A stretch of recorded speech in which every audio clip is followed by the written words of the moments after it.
The average American household saves about 4% of their income. Financial advisors say you should save 20%, but here's what neither number tells you. The gap between those two figures, invested consistently over 25 years, is the difference between retiring comfortably and working until you physically can't anymore. That's not an exaggeration, that's just math. And the reason most people never close that gap has nothing to do with income.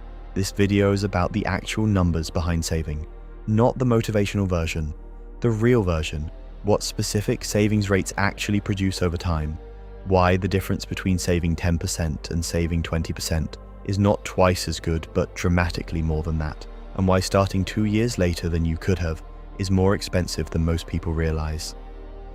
These numbers changed how I thought about money. Not because they're complicated, they're not, but because nobody ever laid them out plainly side by side. Once you see them together, the decisions become obvious. So let's go through them. First, let's establish what we're actually talking about when we say savings rate. Most people think of it as the money left over after spending. Whatever's sitting in the account at the end of the month, that's savings. That's not a savings rate. That's financial drift. A real savings rate is intentional. It's the percentage of your take-home income you move into savings or investments before you make other decisions. The order matters enormously, and we'll get back to that. For right now, let's anchor to a real person. Let's say you take home $4,000 a month after tax. That's $48,000 a year. Pretty typical for a guy in his late 20s in most American cities. We're going to run this number through a few different savings scenarios so you can see exactly what changes and what doesn't, depending on what percentage you actually commit to. At a 5% savings rate, you're putting away $200 a month, $2,400 a year. That feels like something. It's not nothing, but over 30 years at a 7% average annual return, that $200 a month becomes approximately $227,000. Sounds decent until you realize that $227,000 in 30 years, adjusted for 3% inflation, is worth about $93,000 in today's dollars. That's not retirement. That's maybe 2 or 3 years of runway if you're lucky. Now let's double it. 10%, $400 a month, same timeline, same return. You end up with roughly $454,000. In today's dollars, about $187,000. Better. Still not enough to retire on if that's your only source. But watch what happens next. At 15%, $600 a month, the 30-year number is approximately $680,000. Inflation adjusted around $280,000. And at 20%, $800 a month, you're looking at just over $900,000 in nominal terms, about $372,000 in today's purchasing power. That's the difference between scraping by in retirement and actually having options. But here's the part that should really get your attention. Going from 5% to 20% is a 15 percentage point difference in savings rate. On a $4,000 take-home, that's $600 extra per month, about $20 a day. The outcome difference? Your retirement account is roughly 4 times larger. 4 times the money for what amounts to cutting $20 a day from your spending. Most people never do this math. They think saving more is linearly better. Save twice as much, end up with twice as much. But compounding doesn't work linearly. Small, consistent increases in savings rate produce disproportionate results over time. That's the number nobody tells you. Now let's talk about the cost of waiting, because this one is the most psychologically painful number on the list, and also the most ignored. Let's take 2 people. Both earn the same income. Both invest $400 a month at a 7% return. The only difference is when they start. Person A starts at 25. Person B starts at 35. By the time they're both 65, Person A has approximately $1,054,000. Person B has approximately $486,000. Person B invested for 30 years. Person A invested for 40.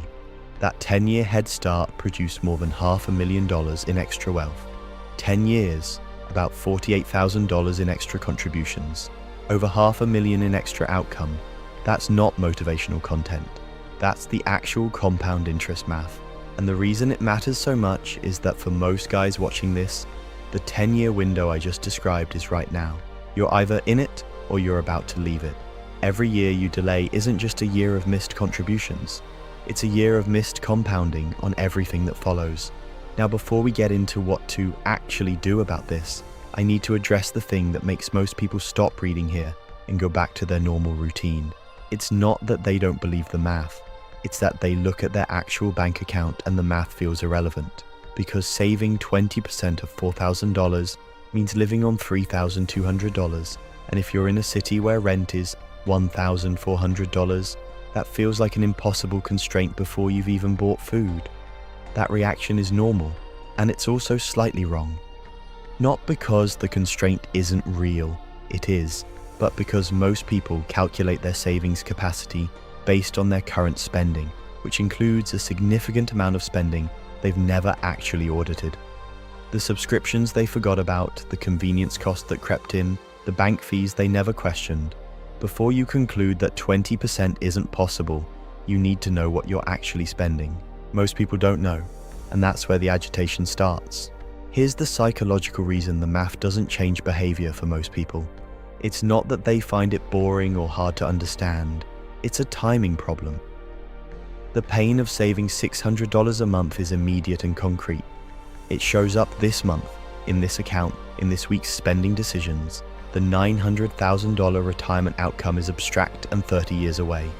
Your brain is not wired to feel the future the way it feels the present. So the math lands, the motivation lasts maybe 48 hours, and then real life moves back in, and the contribution never gets set up. The fix isn't more motivation. Motivation is unreliable. The fix is removing the decision from the moment of pressure. Automate the transfer the day after your paycheck hits. Set the amount before you see the money in your account, not after you've already started spending it. This is the single behavioral change that separates people who actually build savings from people who intend to build savings. Intention without automation is just a plan that fails slowly. So let's get practical. If you're currently saving 0 to 5%, don't try to jump to 20% this month. That change is too large, the discomfort is too immediate, and you'll roll it back within 60 days. Instead, find 3% more. On $4,000 take home, that's $120 a month, $4 a day. Then set a calendar reminder for 90 days out to increase it by another 3%. Then again in another 90 days. In 1 year, you've gone from 5% to 14% without any single adjustment, feeling like a significant lifestyle change. That incremental approach doesn't feel as satisfying as saying, I'm going to save 20% starting now. But it's what actually works, and the outcome of 14% saved consistently is worth dramatically more than 20% saved for 2 months before burning out. Now let's connect this to the emergency fund number, because people get this wrong in both directions, and it affects how you think about building savings. The standard advice is 3 to 6 months of expenses. That's not wrong, but it's incomplete. 3 months is the minimum for someone with stable employment, low debt, and few dependents. 6 months is for someone self-employed, in a volatile industry, or with a family to support. If you're freelancing part-time or building a side income, which describes a lot of people watching this, aim for 6 months before you start putting money into anything that you can't access without a penalty.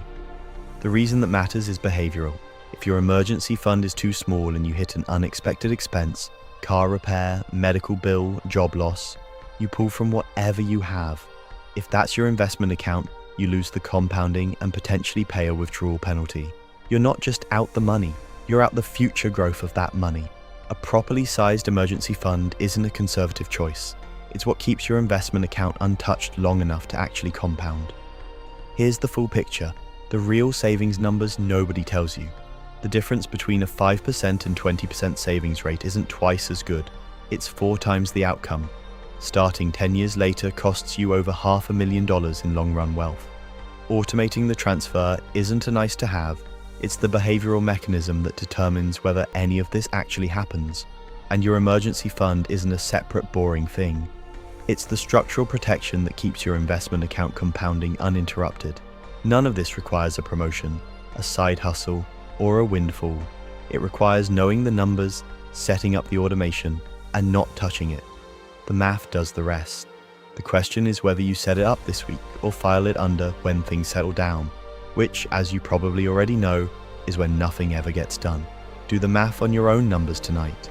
Take your actual take-home, calculate what 10, 15, and 20% looks like in dollars, and pick the highest one you can automate without feeling immediate pain. Set it up, then come back in 90 days and raise it. If this was useful, subscribe. Every week on this channel, we cover the specific, practical side of building wealth on a normal income. No theory, no hype, just what actually works. And if you want to understand where to put the money once you've got the savings rate right, watch the next video. It covers the exact investment account order for someone starting from zero. About 12 minutes. The two videos together give you everything you need to actually start.